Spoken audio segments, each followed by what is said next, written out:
Muy bien, vamos a dar inicio a esta clase de hoy de gestión de recursos humanos, ya como segunda clase del curso completo que son 4 sesiones. Ya Chay les da la bienvenida formal a esta segunda sesión, esperando pues que ¿sí? Esperando que se esté proyectando. Sí, correctamente. Sí se está proyectando y que quede pues grabado para las personas que no hayan podido asistir. Como me han ido diciendo en el interno, son varios que están ahí pegados al canal, que están pegados al partido que está dando en este momento, ¿no? Bueno, vamos a empezar entonces. Voy a apagar mi cámara para que toda la grabación se vea de manera fluida, ¿sí? Listo. Voy a minimizar también. Listo. La visualización del perfil de Yachay. Listo, entonces vamos a empezar. Gestión de recursos humanos y hoy el tema de reclutamiento y selección, ¿ya? ¿Qué nos dice por aquí Andrew Carnegie? Nos dice, uno de los secretos del éxito empresarial o del empresario consiste en no hacer uno mismo el trabajo, sino en reconocer al hombre apropiado para eso, para hacerlo, ¿verdad? ¿Qué es lo que nos quiere decir él? Nos quiere decir pues que la selección, el escoger a la persona ideal para un puesto que se necesita cubrir, ¿no? Entonces necesitamos pues a veces elegir a esa persona ideal, necesitamos tomar una buena decisión para saber de que esa persona encaja perfecto en el puesto que necesitamos cubrir, ¿no? Y él dice que los secretos para el éxito empresarial pues consiste en hacer justamente no uno mismo el trabajo, sino tener la conformación ideal de un equipo de trabajo, ¿verdad? De acuerdo pues a un proceso, de acuerdo a un perfil, de acuerdo al tamaño de la organización, bueno, de acuerdo a lo que necesite, en este caso, la institución sea pública o privada. Y para esto pues se arman ciertos perfiles, ciertas necesidades de personal para esto, ¿verdad? Y él nos dice ahí pues que el secreto es no hacerlo siempre lo mismo, sino en este caso delegar y reconocer el trabajo de otros de acuerdo a sus talentos, ¿verdad? Habíamos visto que hoy es la segunda sesión de reclutamiento y selección y en la anterior sesión hemos hablado un poco de la introducción de la gestión de recursos humanos, es decir, hemos hablado un poco de las características que debe tener un gestor de recursos humanos, ¿verdad? ¿Ya? Y ahora vamos a hablar sobre lo que necesitamos para reclutar, para conseguir a ese personal necesario. Más adelante hablaremos también un poco del clima organizacional en la tercera sesión y en la última hablaremos de la evaluación y el desempeño. Veamos hoy los temitas. Los temitas de hoy en reclutamiento y selección vamos a hablar del proceso mismo, el proceso propio de reclutamiento y selección, de las técnicas y mejores prácticas para su realización, del llamado modelo DISC, que es una técnica muy importante para poder tomar a la persona como tal, de acuerdo a sus características, y nos puede servir también para el proceso mismo de reclutamiento y selección. Es una técnica que no solo se utiliza para reclutamiento, pero hoy en día está muy usada porque reconoce a la persona con todas sus características particulares, ¿ya? Hablaremos también del onboarding. ¿Qué cosa es el onboarding efectivo? De repente por ahí alguien ha escuchado, ¿verdad? También de los tipos de contratación en general, porque como actuales o futuros gestores de recursos humanos, sobre todo, necesitan conocer los grandes grupos de contrataciones que existen. No vamos a poder entrar en detalle de cada uno de estos porque para esto sí existe un curso especial de contrataciones o legislación laboral, ¿verdad? Pero sí es importante que un gestor de recursos humanos sepa lo básico de los trámites que se tienen que hacer, bueno, de los tipos sobre todo de contrataciones que existen de manera general en Perú y bueno, y en otros países también, ¿no? Veamos entonces el primer temita que es proceso de reclutamiento y selección. A ver, el proceso de reclutamiento y selección es un proceso pues que implica identificar las necesidades del talento que incorporamos para la empresa. Para esto pues tenemos que diseñar ciertos perfiles de puestos, ¿verdad? Ciertos perfiles de puestos adecuados para la organización justamente para que cumplan y encaminen a la llegada de este objetivo principal que tiene la institución, ¿verdad? Reclutar candidatos potenciales es muy necesario y sobre todo a través de diversos canales. Ahora ya no podemos decir traigan su currículum físico, ¿verdad? Ahora tenemos que aprovechar los modos virtuales que podemos contar, tenemos que aprovechar las tecnologías que nos brinda, las comunicaciones existentes de hoy. Entonces, todo eso nos favorece a poder comunicarnos y lanzar nuestra necesidad de personal para nuestra empresa, ¿verdad? Entonces, y así de esta manera, pues, es evaluar estas habilidades y competencias de estos candidatos y seleccionar, pues, a los más adecuados que ocuparán los puestos vacantes que podríamos designar, ¿verdad? Entonces, antes de iniciar cualquier proceso de reclutamiento, de hecho, es fundamental tener una comprensión profunda de las necesidades específicas de la organización. Esto pues implica identificar con claridad, ¿no?, los perfiles de habilidades, de competencias que son cruciales para el éxito de la empresa, ¿no? Un enfoque estratégico en la definición de estas necesidades pues nos va a permitir dirigir mejor los esfuerzos hacia la contratación de este talento o de este recurso humano, ¿no?, que realmente impacte positivamente a la organización. Entonces, implica una gran responsabilidad de la persona encargada de reclutar y sobre todo de seleccionar. En definición, diríamos en conclusión, pues que es el proceso para identificar justamente la necesidad del puesto de trabajo, definir los requisitos del puesto y anunciar además el puesto para elegir al final a la persona más adecuada para él, o sea, para el puesto designado, ¿verdad? Hay etapas, hay un proceso que debemos seguir. De hecho, no hay un proceso exacto, no hay un proceso totalmente definido para todas las empresas. Cada uno va a tener que aplicarlo de acuerdo a su necesidad, de acuerdo al tamaño, de acuerdo a las jerarquías que establece, ¿verdad?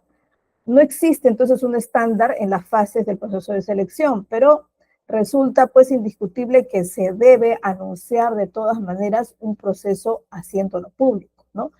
Aquí he puesto algunos pasos que son los más que se consideran, ¿no? De hecho, que cada uno puede subdividirse o de repente obviar algunos, ¿no? Pero cuando hablamos, por ejemplo, de institución pública, sí tiene incluso, en el Perú al menos, y me imagino que todas las instituciones públicas también de otros países, porque los países latinoamericanos nos parecemos mucho en sus procesos, entonces cada una de ellas lanza incluso antes una norma legal que clarifica el proceso de contratación, ¿no? Y lanza las bases, lanza las fechas que se deben seguir, que se clarifican incluso cuántos días se va a tomar para la selección o recopilación de CVs, de currículums, cuántos días se va a tomar en la evaluación del currículum, quiénes van a evaluar, se nombra un jurado, entonces hay todo un proceso antes de, ¿no? Incluso antes de la planificación y lanzamiento de esta convocatoria que llamamos, ¿no?, unas convocatorias del Estado que llamamos, ¿no? La empresa privada sigue también sus pasos, incluso lanza sus bases, sus perfiles, cuando tiene que requerir a veces gran cantidad de personal, ¿no? Cuando hay pocas vacantes, jala mucho las recomendaciones para la empresa privada, ¿no? La institución pública no funciona eso, ¿no? No hay, es mucho más objetiva, mucho más transparente, sin recomendaciones. Incluso está prohibido, pues, contratar a personas con muy allegadas, ¿no? Con una gran afinidad de familiar, sobre todo muy directa, ¿no? Entonces, sobre todo la parte del jurado no puede ser la que elija, ¿no? Estando uno de los candidatos siendo su familiar. Entonces, por ahí hay reglas que se exigen un poco más en la institución pública, ¿no? Pero básicamente, pues, tenemos que seguir estos pasos como, primero, crear el perfil del vacante, ¿no? Tenemos que decir qué necesidad de persona que necesitamos para la empresa, es decir, qué habilidades técnicas pueda tener, qué conocimientos, de repente qué nivel académico pueda tener, ¿no? Entonces, todo eso se define dentro del perfil del vacante. Luego hay que hacer el anuncio e inicio de la convocatoria, es decir, se publica en los medios oficiales que la institución se debe a esta publicación, o sea, le obliga el Estado, si es que es en este caso una institución pública, ¿verdad?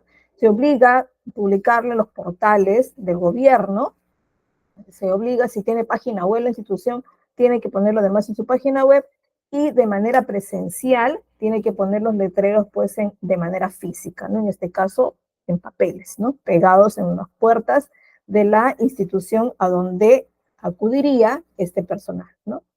También tiene que anunciar cómo es que se va a reclutar cómo es que se va a recopilar este currículum, ¿verdad? De manera virtual o presencial y cada uno con sus requisitos. Entonces empieza en una segunda etapa el anuncio y el inicio de esta convocatoria. Y luego vienen ya los filtros, ya que son la parte evaluativa, ¿no?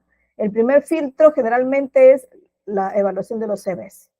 Los currículum se deshojan uno a uno y se comienzan a perfilar y anotando incluso los valores cuantitativos que pueda tener cada estudio, de repente, cada experiencia laboral, ¿no? De acuerdo a los criterios de evaluación que también se anuncian en una norma legal, ¿no? Si es una institución privada, pues también lo anuncia en sus bases, ¿no? Y esto, por ejemplo, es lo que es una cosa importante cuando ustedes toman estos cursos, ¿no? Estos cursos como gestión de recursos humanos, y por ahí ustedes quieren entrar a ser asistentes o a ser gestores o ser administradores de una área de personal o un área de recursos humanos, un área de talento humano, cualquiera de ellas sea usted posición de jerárquico o tenga la posición de asistentes, les van a pedir sí o sí que justifiquen con documento, ¿no? Entonces, de ahí la importancia de no solo tomar el curso, sino además de certificarse, ¿no? Entonces, por eso es que consideramos aquí en Yachay que ustedes necesitan tener, tomar el conocimiento de todas maneras, capacitarse de manera adecuada, es decir, escuchar estos temas y además desarrollar actividades, ¿no? Para que vean la parte un poco práctica y analítica, también, ¿por qué no?, de este curso, ¿no? Y después ser evaluados además, y si así me lo están pidiendo varios de ustedes por interno, tener la certificación, ¿no? Entonces, esto es muy importante y aprovechar además que es con una oferta que al final les puedo volver a explicar si gustan. Ya, listo. Entonces, estamos en la etapa en la que, perdón, que se está moviendo acá. Ya, listo. Habíamos hablado de la etapa de creación del perfil. Luego hay un anuncio de la convocatoria y un inicio de ella. Y luego está la primera evaluación, que es la de evaluar el currículum vitae, el llamado CV. En un segundo filtro ya se evalúan conocimientos. A veces los conocimientos están evaluados junto con la entrevista, ¿no? La institución pública hace un poquito más largos ciertos procesos, ¿no? Y a veces sí los pone aparte, ¿no? Incluso va a depender también del tipo de contratación, ¿verdad? Hay lugares en los que requiere la contratación de abogados, no profesionales de alta jerarquía, y hay otros que requieren la de asistente. Hay tipos de contrataciones también y depende de eso también se realizan las evaluaciones, pero sí o sí hay una evaluación de currículum, de conocimientos y de una entrevista. A veces hay algunos de que ya tienen varios años trabajando, ¿no?, en la institución y pueden obviarle la entrevista o pueden obviarle la evaluación de conocimientos. Ya, podría ser, pero se perfilan los tres de todas maneras y en algunos casos alguno puede obviarla, ya, de acuerdo a las bases que le van poniendo. Entonces, sí o sí, hay una evaluación de conocimientos, porque en algún momento no lo pueden hacer, y luego hay una entrevista personal, ¿no? Luego de estos filtros y otros más que podrían poner, porque algunos ponen hasta evaluación psicológica, ¿no? Sobre todo en la privada nos ponen evaluación psicológica, y después de esto ya se realiza la contratación, ¿verdad? Entonces, estos son los pasos básicos. Bueno, dentro de la contratación incluso, a veces hay momentos en los que las empresas privadas sacan capacitaciones, y en base a esas capacitaciones, si aprueban, los contratan y a veces no. A veces las capacitaciones son incluso, algunas instituciones, me tocó a mí en mi primer trabajo ahí en mis años de 17 y 18 años, ¿no?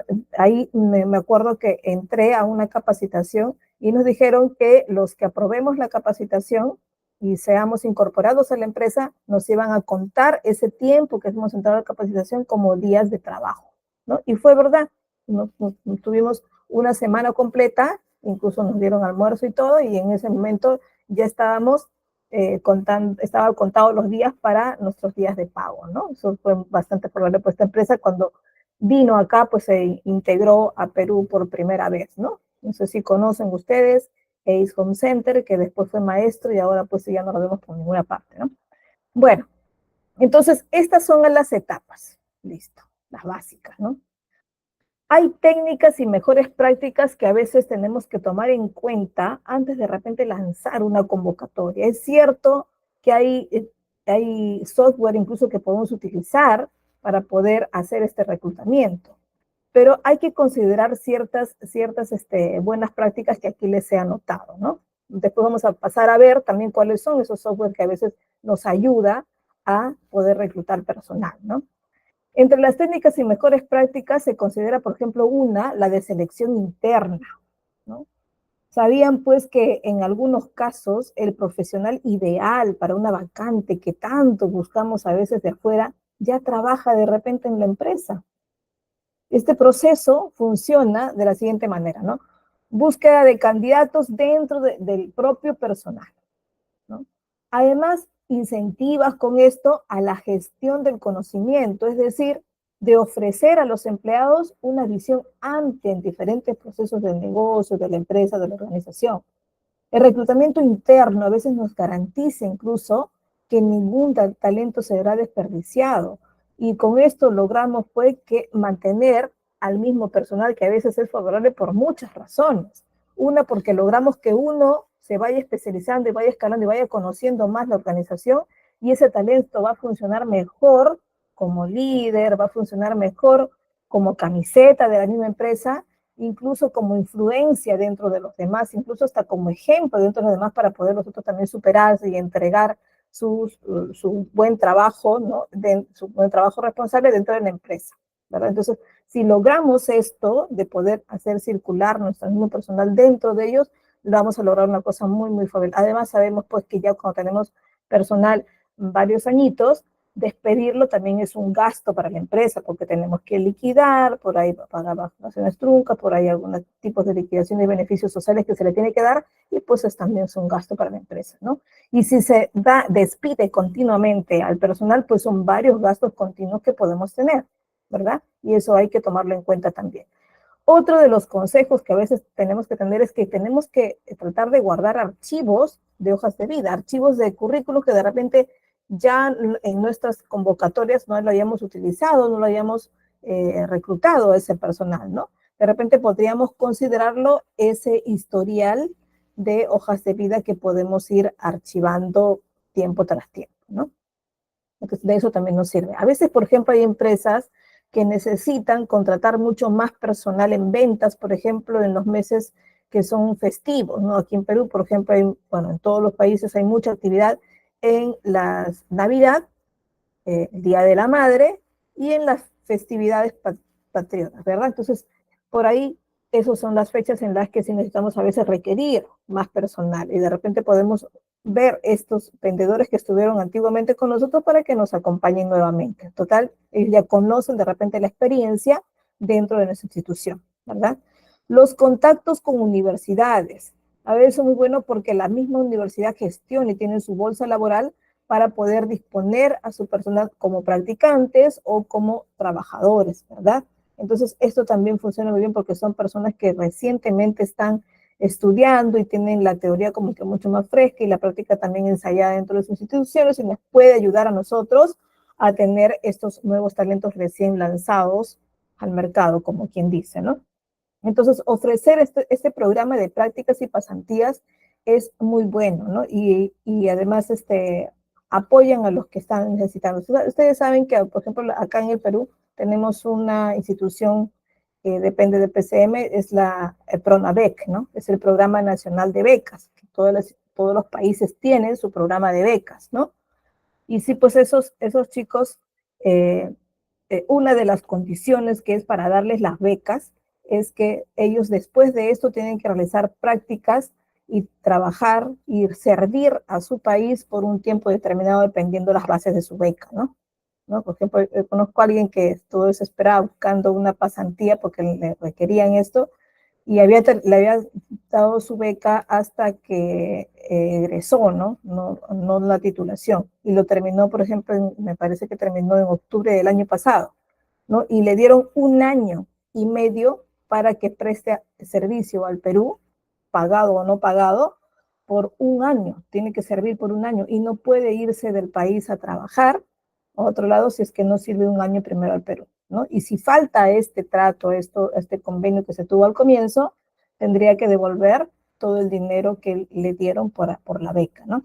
Entonces, por eso esos chicos buscan bastante trabajar dentro de su carrera o practicar dentro de su carrera o realizar estas pasantías dentro de su país, ¿no? Entonces, y para eso existen pues los programas laborales que tienen las universidades, ¿no? Y son chicos talentos, ¿no? Porque si han ganado una beca es porque se han esforzado por esto, ¿no? Y además ganar una beca implica también que mantengan su promedio durante muchos años, ¿no? ¿No? Entonces, son buenos talentos, pues ¿no? No podríamos desperdiciar y tendríamos que buscar esta bolsa laboral que tienen las universidades porque es la más fresca, la más talentosa, ¿no? Entonces hay que considerar también esto, ¿no? De repente algún convenio con algunas universidades podría ser bueno, ¿no? El contacto con sindicatos. A los sindicatos es a veces, alguna empresa puede ser la parte un poco débil de ellas, ¿no? ¿Por qué? Porque es el grupo, el gremio con quien tenemos que tener muy buena comunicación. ¿Y por qué no considerar también al grupo de ellos como contacto para tener candidatos para mi empresa, ¿no? Esto sí, como les digo, puede funcionar en la empresa privada, ¿no? Pero en la institución pública no funciona así. En la institución pública lanza su convocatoria libre para todos sin tener preferencias por ningún grupo, ¿no? No puede decir 20 que voy a aceptar primero a los de sindicato, ¿no? Eso no puede darse, ¿no? En el caso de practicantes, por ejemplo, si necesitamos, ahí sí se puede hacer convenios con instituciones educativas, tecnológicas o universidades para tener estos practicantes, ¿no? Pero en caso de contratar, sí necesitamos ser mucho más abiertos, ¿no? Las agencias de reclutamiento, ¿no? Si ustedes van a ser o ya son gestores de recursos humanos, sabrán pues que también existen agencias que solo se dedican a esto, ¿verdad? Porque usted sabe que un reclutamiento toma tiempo, le quita todo es un proceso a veces largo, que le quita todo un tiempo a la empresa, a la institución, ¿no? Entonces, si cabe la posibilidad de que contraten a la agencia, pues bien. O de repente ustedes quieren fundar su propia agencia de reclutamiento, ¿no? Que pueden servir de apoyo a las empresas que no tienen este tiempo para dedicarse, ¿no?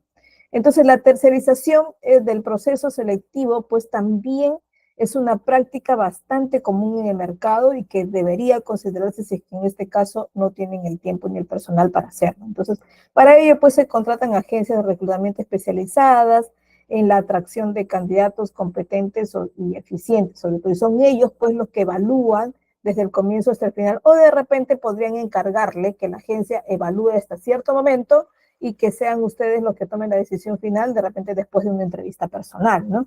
De repente así. Entonces podrían compartir la labor parcialmente, ¿no?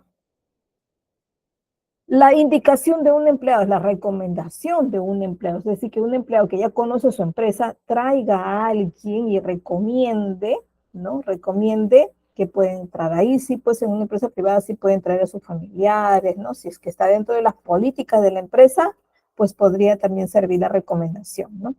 El uso de las redes sociales, bueno, eso es básico, ¿no? Ya en todo ya tenemos que utilizar las redes sociales porque es donde más horas está pues la gente conectada, ¿no? Entonces, sí o sí se tiene que considerar eso. Mínimo, pues un aviso total publicado en redes sociales no cuesta y para eso, bueno, sí hay las de pago también, pero se tiene que considerar además porque ya una empresa, institución pública o privada, ya tiene que tener un perfil ganado dentro de una red social, ¿no? Y considerar, a veces decían yo, por ejemplo, hasta el año y medio consideraba que TikTok no iba a funcionar para esto, porque TikTok era como que muy, eh, empezó como que mucho juego, mucho videíto, ¿no? Pero videíto no, más recreativo que profesional, ¿no? Y hoy en día tenemos todo, bueno, en TikTok de todo, ¿no? En Instagram tenemos de todo, y no empezó así, ¿no? Empezó más como redes sociales de recreación. Y hoy ya es una red social en la que nosotros podemos perfilarla a nuestra manera, ¿verdad? Podemos lanzar un TikTok o un Twitter o un Facebook o un Instagram de manera formal si es que nuestra empresa es formal, ¿no?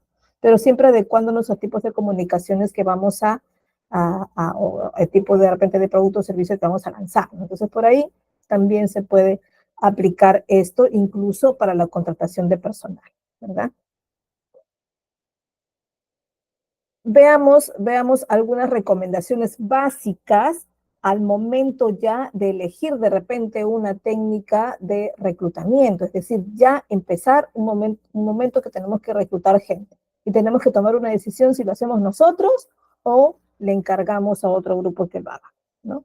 Considerando pues que es una empresa un poquito grande que tiene de repente un departamento, una gerencia de recursos humanos o un responsable del personal o algo así, ¿ya? Que tiene aparte la institución la tiene clara como departamento, entonces sí podríamos considerar pues hacerlo internamente, ¿no? Y para esto pues una de las primeras recomendaciones es que utilicemos la tecnología, ¿verdad?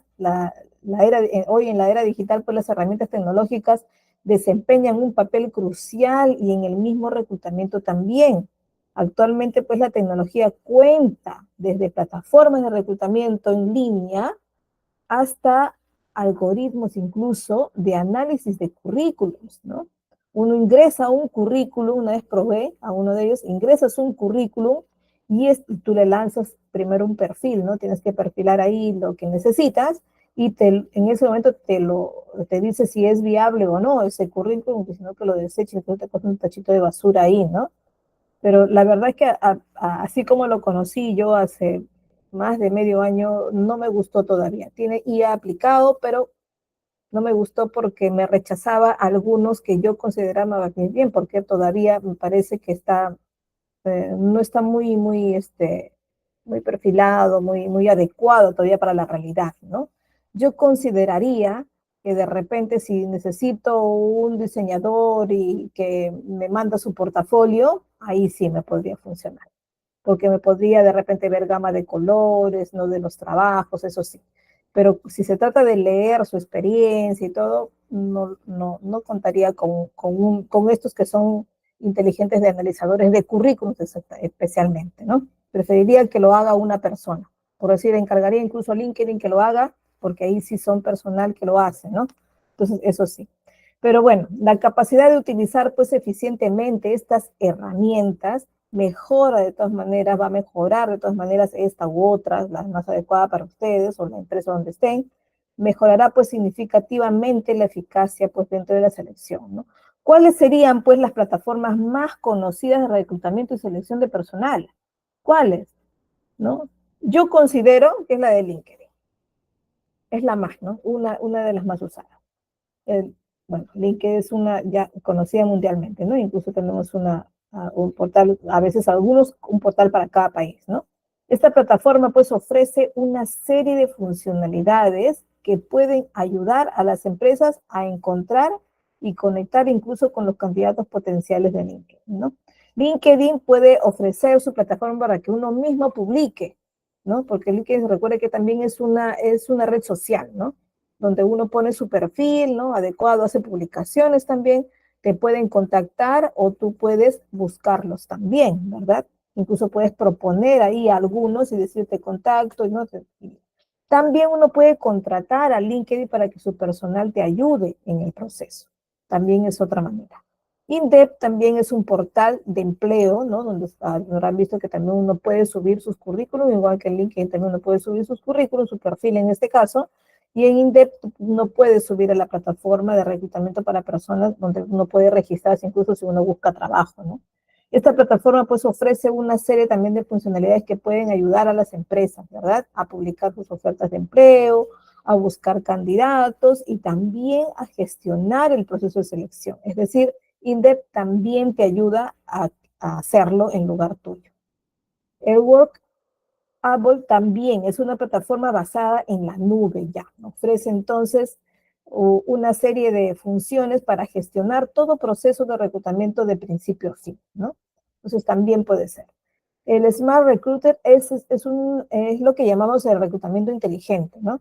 Tiene IA aplicado en ellos y esta plataforma pues realiza el reclutamiento basada en la nube también, es decir, aloja a sus currículum, a sus candidatos dentro de una virtualidad, ¿no? Y ofrece pues una serie de funciones para gestionar este proceso que a veces no lo podemos hacer tan fácilmente o que nos toma mucho tiempo hacerlo en nuestra empresa, ¿no?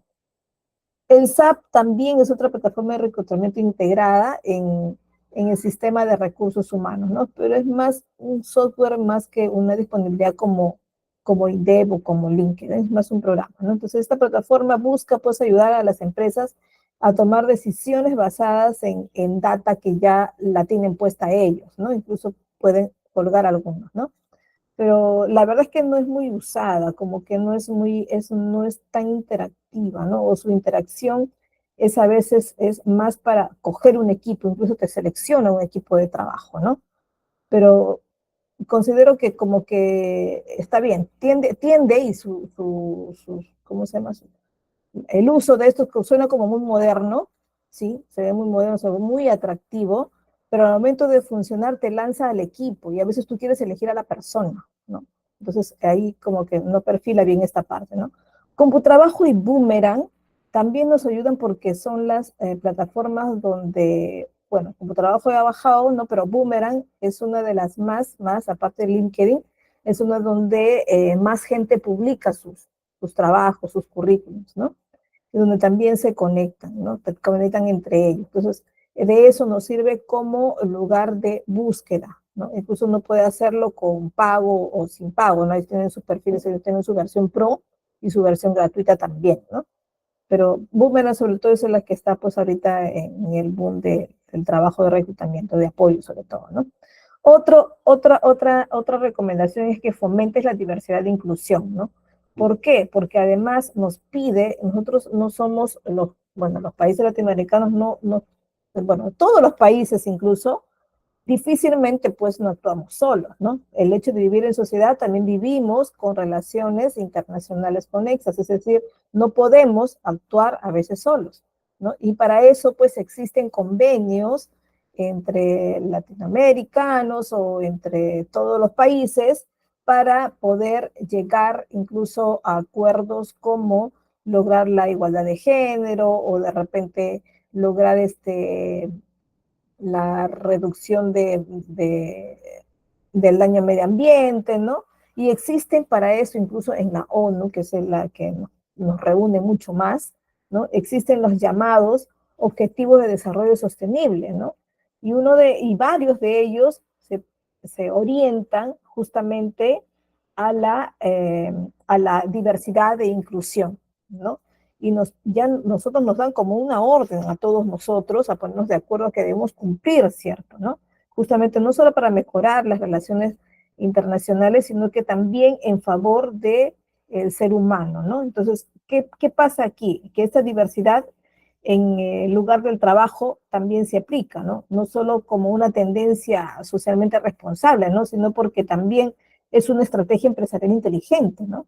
Además, el hecho de fomentar pues la diversidad e inclusión en el proceso permite pues la incorporación de perspectivas diversas y enriquece la cultura organizacional y mejora tremendamente el trabajo en equipo. ¿Por qué? Porque si yo conformo un equipo y con varios tipos de culturas internas, puedo incluso transmitir y ser mucho más empático como institución hacia la gente, hacia el usuario, hacia el cliente con quien me voy a comunicar, con quien al final tengo que lograr la mejor empatía para poder ofrecerle mi producto o servicio, ¿no?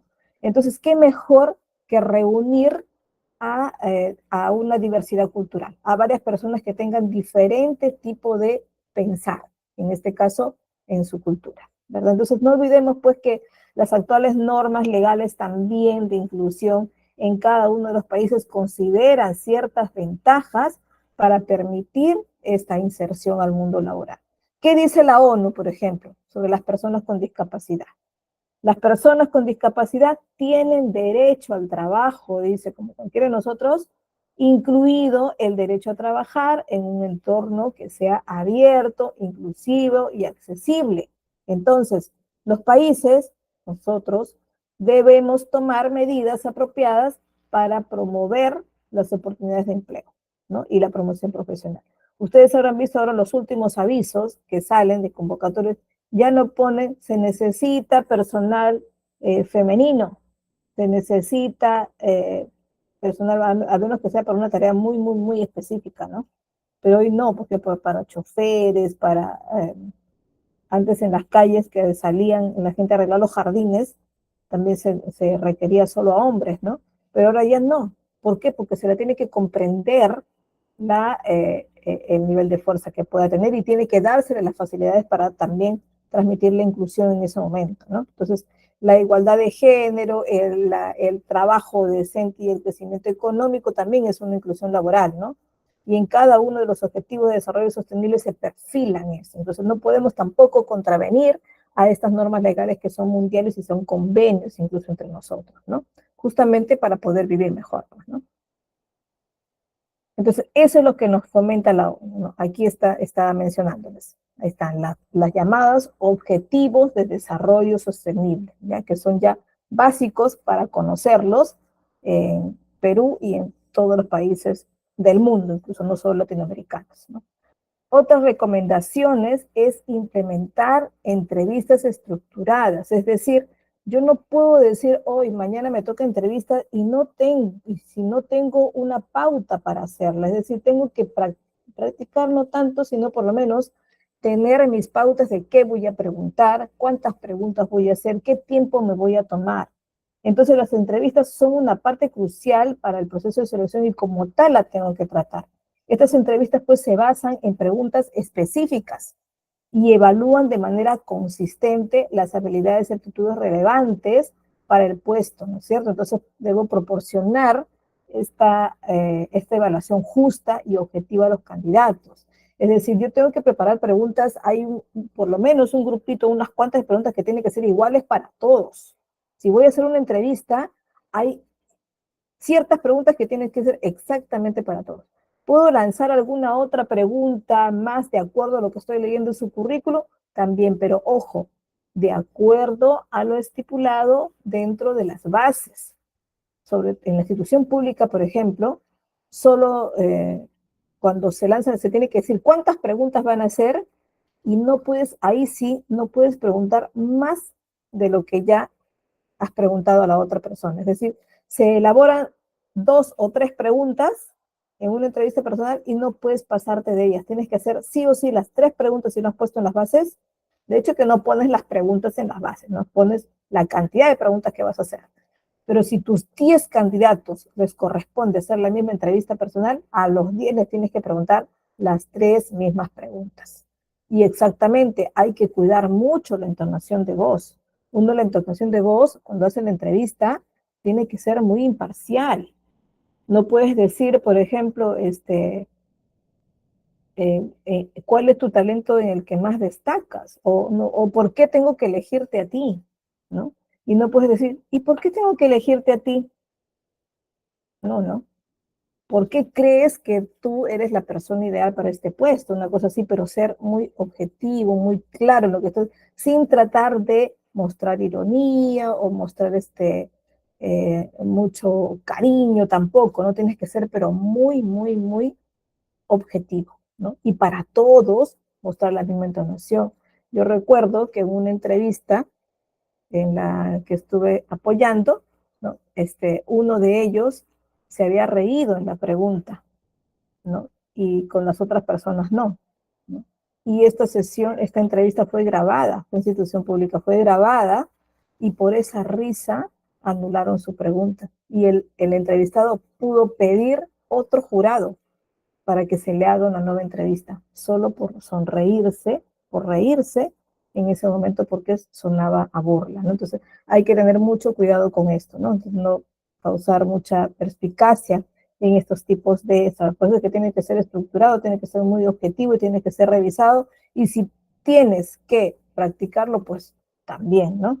Entonces hay que implementar otro consejo, también es implementar programas de referencias, ¿no? Es decir, sobre todo para la privada, como le digo, sí podrían traer referencias a otros candidatos, porque a veces eh, lo que pasa es que a veces sí está bien, conocemos a la persona en su currículum, conocemos lo que ha estudiado, ¿no? Por ahí en una entrevista personal puedo medir un poquito su nivel emocional, pero nada, nada, nada como tenerlo en el trabajo, en la cancha, como quien dice, ¿no?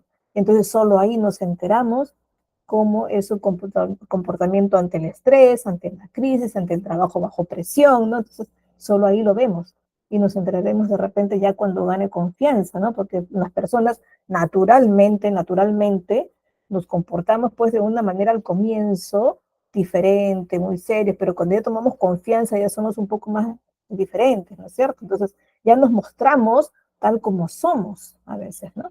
Entonces esto a veces no se puede notar pues en una entrevista tan fácilmente, ¿no? A menos que hagamos hecho gran cantidad de test psicológicos, pero a veces ni así, ¿no? Entonces, los programas de referencia también pueden servir, pero sí, pues, si somos institución privada, ¿no? Ten presencia en las redes sociales. ¿Qué quiere decir que tengo que tener presencia en las redes sociales? O sea, ¿tengo que tener una red social? Sí, pero es fácil tener un Facebook, un TikTok, un Instagram, es fácil tenerlo.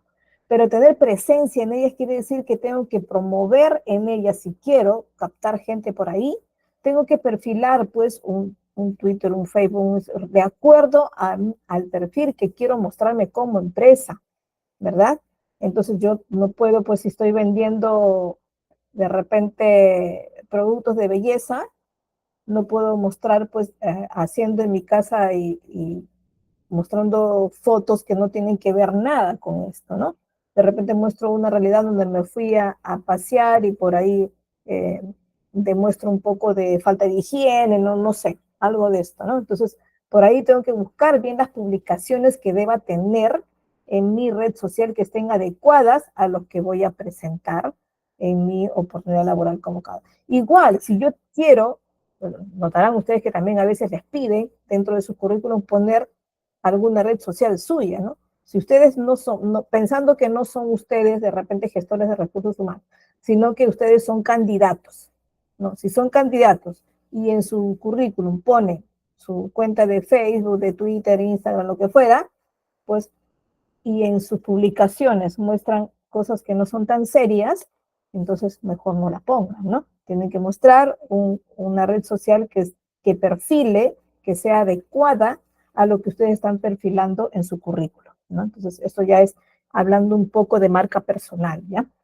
Entonces, en resumen, la gestión de talento humano es fundamental de todas maneras para el éxito y la competitividad de una empresa, ¿verdad? Porque necesito captar a ese personal idóneo, a ese talento humano eh, comprometido y que además aumente la productividad de mi empresa. Es decir, tengo que fomentar esta innovación de personal que necesito, ¿verdad? Entonces, y así pues voy a lograr mejor los objetivos alineados en mi empresa, ¿no? Logrando captar un mejor personal en base a todo un equipo, ¿no? Por acá les voy a hablar y de esto quiero que presten mucha atención. Ojalá que ahora sí estén un poco más de personas, porque de esto les estoy dejando el trabajo, ¿ya? A ver cuántos son por aquí. Ya bueno, están un poquito más. De todas maneras, voy a dejar la sesión grabada, pero tomen atención en esta parte, ¿ya? Qué bueno que están ahí algunos de los que se han comunicado. Ya. A ver. Les voy a poner una vez más el enlace de asistencia, ¿ya, chicos? Que de repente los que recién han entrado no lo han podido ver. Listo, ahí está el enlace de asistencia. Muy bien. Ya. El modelo DISC. Presten atención porque en base a esto estoy dejando el trabajo, ¿ya? ¿De qué hablaba la actividad de hoy? Perdón. El modelo DISC, hablando un poco de historia, William Moulton Marston, él es, bueno, fue psicólogo y abogado estadounidense, ¿no? Él publicó por primera vez su teoría del libro Emotion of Normal People, ¿no? En el año 28, por ahí 1928. Él fue el inventor del primer detector de mentiras, dice, y además de fue historietista y creó el personaje de la Mujer Maravilla, ¿no? De Wonder Woman, ahí en los años 41 en medio pues de un movimiento de sufragio y otros derechos de las mujeres, justamente para poder mostrar el empoderamiento que pueda tener un personaje femenino, ¿no? Entonces él pues como historietista en realidad quiso lanzar esto, ¿no? y fue analista sobre todo de las emociones, ¿ya? De las emociones de las personas. ¿Y qué lanzó? ¿Qué dijo? Habló de justamente de esta metodología que le llaman la metodología DISC, ¿no? Y ha seguido pues creciendo incluso la metodología que él en un inicio lanzó y fue desarrollándose y, bueno, permitió estudiar además el comportamiento natural de las personas delante de distintas situaciones, ¿no? Y se utiliza ahora pues en entornos empresariales, profesionales, en formación de equipos, en docentes, personales y en psicólogos para poder analizar un poco las personalidades de las personas, ¿no? Que también son muy particulares. Es algo así como cuando les hablaba de la inteligencia emocional, ¿verdad? O cuando le hablaba de las inteligencias múltiples en general, ¿no? Porque hay personas que podemos tener más habilidad para escribir, otras para hablar, otras puede ser para calcular, otra para poder de repente tener mejores movimientos en el cuerpo y bailan más bonito, bailan más acorde con la música, con el ritmo, ¿no? Otros pueden tener un tipo de inteligencia musical para tocar instrumentos, ¿no? Para reconocer bien las notas musicales, para llevar el ritmo dentro, o pueden ser creadores de música también, ¿verdad? Entonces, creadores de literatura, entonces hay múltiples inteligencias en este caso. Igual también hay modelos de comportamiento que también son múltiples y en esto se basa a veces las, los gestores de recursos humanos o los formadores de equipo o los líderes de ciertos grupos jerárquicos para poder formar sus equipos. Y se requiere pues ahora lo que tanto hablamos en tener un grupo multidisciplinario, no solo multidisciplinario, porque multidisciplinario significa que puedo tener varios con diferentes especialidades, desde un contador, un abogado, un encargado de logística, un vendedor, un marquetero, no puedo formar todo eso en un equipo para poder de repente lanzar un producto, de repente para poder formar un emprendimiento nuevo, ¿no? Y bueno, para formar alguna cosa nueva que requiera este equipo. Pero también hablamos de un equipo múltiple en personalidades porque cada uno va a tener ciertas características que va a poder, de repente, poder saber cómo divido las funciones. Entonces, ¿en qué consiste? ¿En qué consiste aplicar o tener un modelo DISC? ¿No? Primero, el modelo DISC entonces es una herramienta de evaluación, sí o sí, ¿de qué? Que permite de evaluación de los comportamientos, ¿no? Pero no evaluar para calificar, ojo, ¿eh? De evaluar para conocer los comportamientos y las prioridades mediante la medición de las respuestas de las personas con preguntas rutinarias, con el objetivo de ¿qué? De conocer detalles profundos acerca de su personalidad y comportamiento. De hecho, también nos sirven para conocer a nuestros clientes, ¿no? Si queremos aplicar este modelo DISC, también nos va a servir para analizar a los clientes. Pero ¿en qué consiste cada partecita del modelo DISC? Consiste en identificar estilos de personalidad, teniendo en cuenta pues 4 rasgos principales de la personalidad en sí. De hecho, que una persona puede tener varios rasgos a la vez o puede destacar en uno más que otro, puede tener todos estos 4 rasgos que les voy a mencionar, puede ser, pero siempre destacamos en uno más, ¿verdad? Y hablamos de estos 4 rasgos y principales. Justamente dice, es un acróstico de 4 palabras en inglés, ¿no? Y ahí las tenemos, ¿no? ¿Qué significa cada una? Veamos. Una, dominancia, que es dominante. Significa para nosotros en nuestro español, dominante. ¿Qué quiere decir? Que son personas enérgicas, son personas decididas, acostumbradas de repente a tomar decisiones rápidas, ¿verdad? Preocupan, claro, aceptan retos también, cuestionan el orden establecido. A veces les dicen esto se hace de esta manera y ellos pueden ser tan dinámicos, tan enérgicos que pueden decir, no, así no va a funcionar, sino funcionará de esta otra manera, ¿no? Y se encuentran pues orientados ellos a resultados y se preocupan más por conocer el qué que el cómo. Sí, pues, ¿qué hago con esto? Intentan resolverlo y a veces pueden obviar el cómo hacerlo, si uno de frente actúa, ¿no? Y no piensan realmente en que ese cómo tiene que ser pausado. Por ahí el dominante podría ser, si es positivo, pues podría ser un dominante centrado, ¿verdad? Que utilice su energía que utilice sus acciones rápidas, sus decisiones rápidas para poder tomar, pensar también, si es analítico, las mejores decisiones y por ahí podría ganar tiempo en muchos procesos, ¿no? Pero tratar pues de no obviarse algunos que requieren un poco de planificación, ¿no? Entonces, por ahí, si tenemos un dominante centrado, puede ser muy, muy, muy favorable para nuestra empresa, ¿no? Y a veces pueden poseer también poca tolerancia social, hay que pensar mucho en esto también. Una persona muy dominante a veces puede tender a querer hacer todo a su manera y no escuchar al resto, ¿no?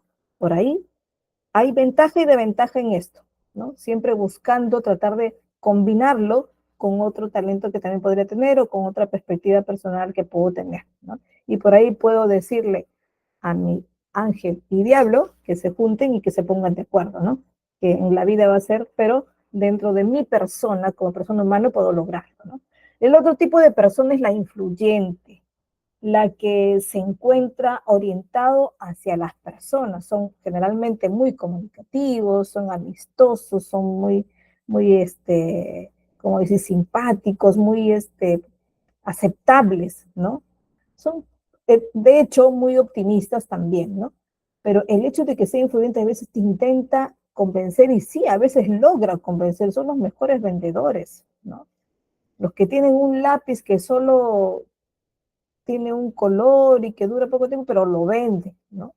Y son los clásicos que van pues a veces acá en nuestro Perú hay muchos vendedores que salen a los micros y pues hay muchos de ellos que se tiran unas versiones larguísimas o algunos van directo al grano y logran vender sus caramelos, ¿no?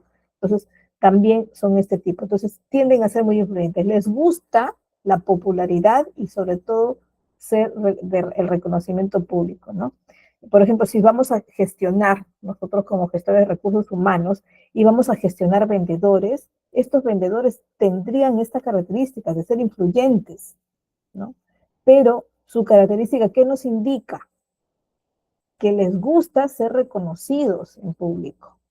Entonces, tenemos que también ponernos en lugar de nuestros vendedores y darles esta satisfacción para poderlos premiar, ¿no? Si ellos son personas así naturalmente, entonces tenemos que hacer sus reconocimientos públicos, pues, ¿no? Tenemos que agradecer, tenemos que por ahí indicarle quién logró mejor la venta, unos aplausos, no sé, alguna dinámica que nos permita reconocer su trabajo, ¿no? Y además porque les gusta la popularidad también, ¿no? El otro perfil es el de el estable. Es una persona paciente, estable, obviamente, con una gran habilidad para escuchar y trabajar bajo presión. Sí, porque generalmente, por más presión que tengan, mantienen la calma. Sería una excelente combinación para todos tener la manera dominante un poquito influyente, pero tener mucha estabilidad, ¿no? Sería genial que todos podamos hacer eso. Pero bueno, a veces a veces un equipo tener una persona así, ¿verdad? Y entonces esta persona que es muy estable se encuentra pues orientado a los procesos, planifica mucho y examina cada proceso que va haciendo, ¿verdad? Y se preocupa más por el cómo más que por el por qué, ¿no? Él se preocupa mucho en cómo va a realizarlo, por dónde va a empezar, qué pasos va a seguir. Y a veces no se preocupa mucho por el por qué se va a hacer, ¿no? Pero también hay que preocuparse por el por qué, porque el por qué es el objetivo. Y tengo que saber cómo llego a ese objetivo. Sí, cómo llego, pero también por qué voy a llegar a ese objetivo, qué es lo que quiero conseguir, ¿no? Entonces, por ahí, ojo, cada una de estas personalidades tiene sus ventajas y desventajas, siempre yéndonos, si nos vamos al extremo, ¿verdad? El otro es el cumplido. Son personas precisas, analíticas, les gusta seguir las reglas, son metódicas y observan cada detalle para obtener la mejor solución, ¿no? Y por ahí, para buscarle a veces los 5 pies al gato, sí, ¿no? ¿Por qué? Porque a veces son las personas a veces un poco más criticonas, ¿no? ¿Por qué? Porque quieren cumplir de acuerdo a la norma. Este paso se realizó así y así se tiene que hacer. Y si no, pues no te lo puedo aceptar, ¿no? Yo les confieso, yo tiendo a ser un poquito así. Las características, entre las principales características de este modelo DIS se encuentran, pues, vamos a ver, Ahí está, mire, aquí están algunas características perfiladas para cada uno de ellos, ¿ya? Y dice pues que se encuentra pues que estas no se enfocan en las emociones, ojo, las características de todo el modelo TIC, no se enfoca especialmente en las emociones, sino en el comportamiento que provocan de repente sus emociones, ¿ya? Tienen un lenguaje muy sencillo cuando uno va a redactar, cuando en base a un modelo DISC va a elegir de repente a su personal, va a elegir a su equipo, y tiene que ser muy sencillo de entender, ¿no? ¿Por qué? Porque tiene que entrar en todas las dimensiones de los cuatro grupos, ¿no? Que si yo quiero formar un grupo así, de varias personas con diferentes tipos de personalidad, pues tengo que pensar en todo esto, ¿no? Y es una herramienta pues universal, neutral, y no tiene un estilo correcto e incorrecto de hacerlo. ¿Por qué? Porque notarán que cada una de las personalidades no es que sea una de ellas la perfecta, ¿no? Sino que cada uno tiene sus ventajas y desventajas. Y se puede aplicar pues en la vida real como una herramienta útil para el desarrollo personal, para las relaciones sociales, para formar equipos, para poder formar un equipo, para poder elegir un producto de repente, para poder perfilar al cliente o al usuario, también nos puede servir, ¿verdad? A ver, vamos a ver, no sé qué tiempo estamos. Wow, ya. El modelo TIS, yo les he dejado un trabajito donde ustedes deben elegir, deben mencionar cuál es la característica, de acuerdo al DIS, en la que más están inclinados ustedes, o es la que más destacan ustedes, ¿ya? Y ahí les he ayudado y les he recordado en un documentito de Word cuáles son las características de cada uno, ¿ya? Entonces, tomen en cuenta esto y realicen el ejercicio analizándose ustedes mismos, ¿ya? Algunas ventajas acá descritas del modelo DIC se lo estoy poniendo. Les defino muy rapidito qué es el onboarding. El onboarding es una práctica que busca acelerar la incorporación del capital humano en la institución. ¿Qué quiere decir? Que lo voy a adaptar a mi institución. Lo voy a como que capacitar un poco para que entienda mi institución cómo es el proceso y bueno, el aporte que va a dar obviamente en el camino, sí, pero es lo que se llamaba también la inducción, ¿no? Solo que la inducción es el ligero proceso de adaptación dentro de la empresa, pero que dura nada más un corto tiempo, no sé, será una semana dentro de una capacitación o 2 semanas, ¿no? En una inducción, por ejemplo, se acostumbra de que el nuevo trabajador sea la sombra de otro y esté persiguiéndolo en todo el proceso. Ustedes han visto cuando van a un banco y recién ingresa un cajero o ingresa un personal de atención al cliente, siempre está persiguiendo a otro, ¿no? Siempre está a su costado. Y en ese momento está haciendo la sombra de para poder aprender dentro de su etapa de inducción, para poder aprender el proceso o la tarea que en ese momento va a realizar en el futuro, ¿no? En cambio, el onboarding es un proceso en el que tiene incorporada la inducción, pero tiene esta incorporación casi permanente en todo su proceso. Y constantemente están induciéndolo, están retroalimentándolo, están supervisándolo también, pero de manera positiva están actuando con él para que no se despegue de la institución dentro de los objetivos, por ejemplo, ¿no? Entonces, es como una capacitación constante, ¿no? El onboarding, por ejemplo, primero hay un proceso de elección, incorporación, y el onboarding actúa en todo momento, ¿no? Inclusive se divide a veces hasta por semanas para poder alargar un poco el tiempo en el que el supervisor o su superior está detrás de él, ¿no? Primero, pues bueno, conoces la oferta para antes de elegir a tu personal, hay un video de entrevista, de repente si es que la entrevista es de manera virtual, porque también las hay, o una entrevista personal, contratas y se presenta el primer día. En el primer día, desde el proceso de la elección ya estás haciendo el onboarding porque ya lo estás incorporando, estás como convenciéndolo que se una a la empresa. Entonces, en ese momento ya hay un onboarding, ya hay una incorporación a la misma, ¿no? A la empresa. Luego, ya cuando está incorporado, ya cuando hay un contrato incluso, hay un primer día de trabajo, ¿no? Que en ese momento hay mucho más atención con este personal. Luego, las primeras semanas hay como un seguimiento cada semana, cómo vas, cómo sigues, vas entendiendo qué te falta. Luego, en meses, una vez al mes, se pueden estar acercando a él mucho más seguido, ¿no? Y le dices que te falta, lograste incorporar a tu familia como beneficiario tuyo para que gocen de tu planilla, bueno, y etc., ¿no? Y luego ya pasó pues este periodo de prueba, que en este caso esta empresa está considerando 6 meses, y ese seguimiento ya no va a ser tan mensual, sino puede ser semianual, ya con supervisiones que se pueden esclarecer dentro de los planes, ¿no? Entonces, ¿qué quiere decir? Que el onboarding es un proceso permanente para estar detrás de su trabajador, ¿no? Ya con diferentes momentos, ya no solo también como al comienzo, pero como equipo sí, ¿no?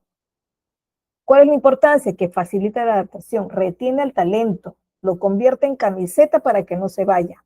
Y además logramos identificar las carencias cuando ya va soltándose de otro tipo de función que pueda tener. ¿Por qué? Porque lo vamos a conocer tal cual, ¿no? Entonces, conociendo sus características, vamos a conocer o vamos a saber si necesita un apoyo o no, o él quizá pueda servir de apoyo a otra empresa, ¿no? Es muy diferente y al evaluar, cuando nos damos cuenta cuáles son los resultados del onboarding, cuando conocemos todo el proceso, ¿no? Desde la preparación del mismo de la oficina, del correo de bienvenida y todo eso, hasta el tour que se hace dentro de la empresa y el seguimiento continuo, que es hasta su último día útil en la empresa, ¿no? Entonces es totalmente permanente este onboarding, ¿no? El proceso, como les digo, es cada vez más alejado, ¿no? A veces es un día a día, a la semana, luego al mes, y luego ya se convierte en un 3 a 6 meses de seguimiento, ¿no?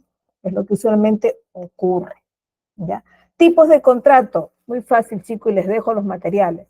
Contrato indefinido, o sea, que nunca acaba, solo acaba cuando una de las partes lo prefiere y convienen los dos para rescindir los contratos. El otro es un contrato a tiempo parcial, que generalmente pues son jornadas de 4 horas, son personas que entran en lo que llamamos un medio tiempo, un part-time, ¿no? Entonces, estos son contratos que a veces se contratan para los chicos que estudian, ¿no? Los contratos a plazo fijo determinado, que ya son, pues, los contratos que son de 8 horas de trabajo generalmente, y a veces, pues, tienen con plazo, ¿no? Con plazo fijo o plazo determinado, que tienen 1 año de duración, 2 años de duración, bueno, depende de lo que la empresa anuncie, ¿no? Los tipos de contratación dentro de la formación laboral, hay contrato de prácticas también, ojo, ahora también los practicantes cuando ingresan a una empresa también hay ciertos casos que requieren estar en planilla, ojo, ¿ya?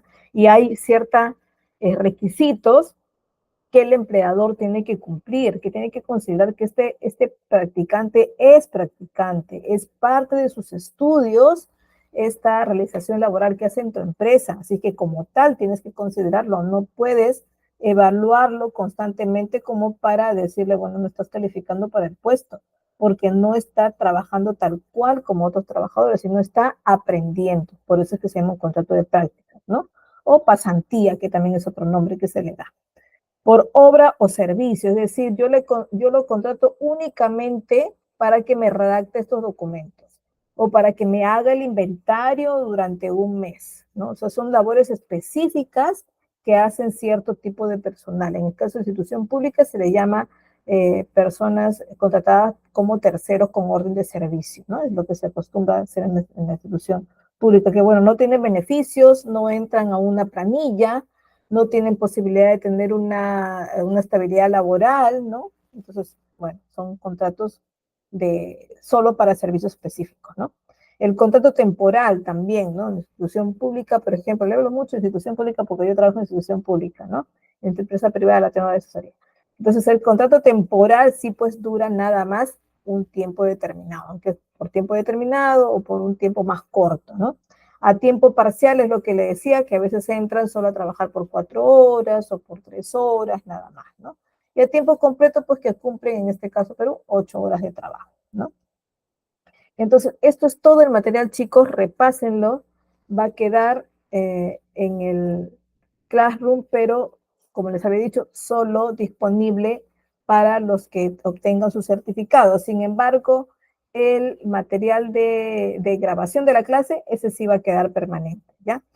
Acá voy a dejar de compartir, no, cerrar la grabación para que no se alargue mucho el momento de que les dejo colgado en el YouTube donde se están colgando los trabajos, ¿ya? Entonces, me despido de la grabación, pero si gustan, se quedan para las preguntas y para ver de repente un poquito de la certificación, si alguno de ustedes lo prefiere, ¿ya? Voy a dejar entonces, detengo la grabación por acá. ¿Dónde estamos? Aquí está.